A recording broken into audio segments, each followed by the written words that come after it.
보검 매지컬 시즌2로 돌아온다. 힐링 예능 보검 매지컬이 시즌2 제작을 확정했습니다. 박보검, 이상희, 곽동현이 시골 마을에서 헤어샵을 운영하며 머리뿐 아니라 마음까지 다듬어준 프로그램인데요. 박보검은 실제 이용사 자격증으로 직접 머리를 손질했고, 이상희는 네일 자격증까지 취득하며 진정성을 더했습니다. 곽동현 역시 요리와 보조를 맡아 세 사람의 케미가 큰 호평을 받았습니다. 그 결과 7주 연속 2049 시청률 1위, 화제성 탑10 9주 연속, 누적 조회수 2억 6천만 뷰를 기록했습니다. 뿐만 아니라 전 세계 약 200개 국가에서 공개되며 해외 평점 사이트 IMDb 평점 9.5까지 찍었는데요. 무엇보다 출연진이 촬영지를 다시 찾아갈 정도로 진정성 있는 모습이 시청자들에게 깊은 인상을 남겼습니다. 결국 시청자 요청에 힘입어 시즌2 제작이 확정된 보검 매지컬. 이번엔 어떤 이야기로 또 한번 힐링을 전할까요?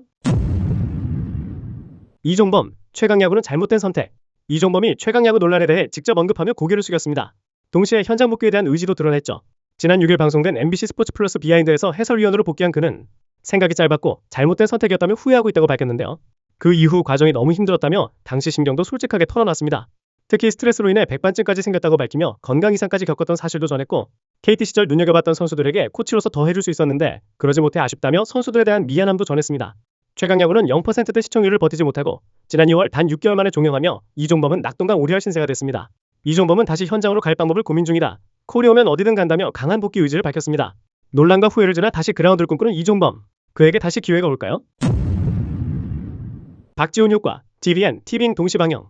영화왕과 사는 남자로 1000만 배우에 오른 박지훈의 차기작, 취사병 전설이 되다가 공개를 확정했습니다. 오는 5월 11일 티빙과 TVN 월화 드라마로 동시 방영되는데요. 티빙 오리지널임에도 TVN 월화 드라마로 동시 편성되는 이례적인 방식으로 화제를 모으고 있습니다.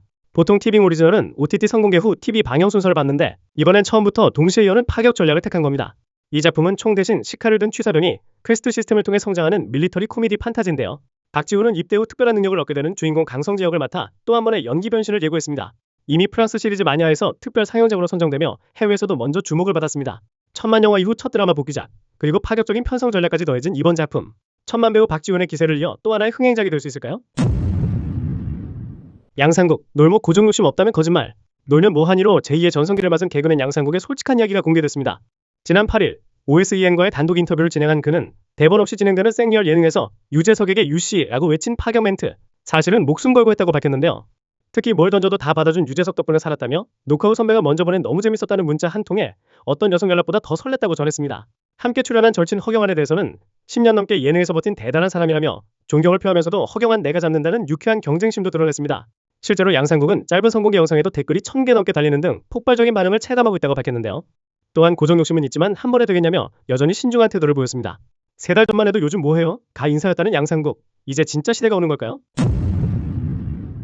뉴욕댁 이진, BTS 보러 한국 왔다. 핑클 출신 이진이 방탄소년단 콘서트를 보기 위해 한국을 찾았습니다. 지난 9일 자신의 SNS에 BTS라는 짧은 글과 함께 콘서트 인증샷을 공개하며 변함없는 팬심을 드러냈는데요. 고향 종합운동장 공연장을 찾은 이진은 우비를 입고 응원봉까지 흔들며 팬들과 함께 무대를 즐기는 찐아미 인증을 제대로 했습니다. 이를 본 옥주현은 단 한 글자, 야 댓글로 웃음을 더했고, 팬들 역시 한국 온 이유가 이거였네 라며 뜨거운 반응을 보였습니다. 사실 이진의 BTS 사랑은 이번이 처음이 아니었습니다. 2019년 캠핑클럽에서 이미 미국에서 아미가 됐다고 밝힌 그녀는 직접 BTS 노래 틀어주면 안 돼? 라며 끝없이 방탄소년단의 노래를 선곡할 정도로 남다른 팬심을 보여줬죠. 그로부터 8년이 지난 지금도 응원봉을 들고 현장을 찾은 이진.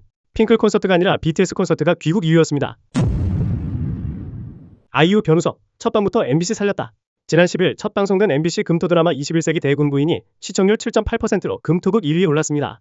전국 시청률 7.8%, 수도권 8.2%, 분당 최고 시청률은 9.3%까지 치솟으며 기대작임을 바로 증명했는데요. 전작들의 첫 회 시청률이 4%대 머물렀던 것과 비교하면 사실상 압도적인 출발이죠. 드라마는 21세기 입헌군 주제를 배경으로 재벌이지만 평민신분이라 차별받는 여자와 왕족이지만 아무것도 가질 수 없는 차남의 신분타파 로맨스를 그렸는데요. 방송 전부터 아직 시작도 안 한 드라마가 화제성 전체 1위를 차지하는 이례적인 기록까지 세웠습니다. 폭삭 소가수다로 연기력을 다시 입증한 아이유, 선제업고 튀어로 전성기를 달리는 변우석. 최근 부진했던 MBC 드라마국 입장에선 그야말로 가뭄에 담기였습니다. 이 조합, 신드롬까지 갈 수 있을까요? 조혜련, 혜리 엄마 될 뻔했다. 지난 11일 박명수의 유튜브 채널에 출연한 방송인 조혜련이 드라마 응답하라 1988에서 덕선이 엄마 역할을 제안받았던 사실을 공개했는데요. 캐스팅을 제안한 건 신원호 PD였고 조혜련은 역을5, 역을6 때 함께하면서 날 좋게 봐주신 것 같다며 고마움을 전했습니다. 하지만 결과는 거절. 모두가 알다시피 실제로 그 역할을 맡은 건 배우 이유화였습니다. 이유는 의외로 현실적이었습니다. 당시 이혼 후 중국에서 은둔 생활을 하고 있을 때라 쉽지 않았다고 솔직하게 털어놨습니다. 옆에 있던 박명수가 이거 방송에 나가도 되냐고 당황할 정도였지만 조혜련은 괜찮다며 쿨하게 넘겼죠. 조혜련은 나를 떠올려준 것만으로도 감사했다며 제안을 준 신원호 PD에게 고마움을 전했습니다. 지금은 이일화의 인생 캐릭터가 된 덕선이 엄마 역할. 만약 덕선이 엄마가 조혜련이었다면 드라마는 또 다른 명작이 됐을까요?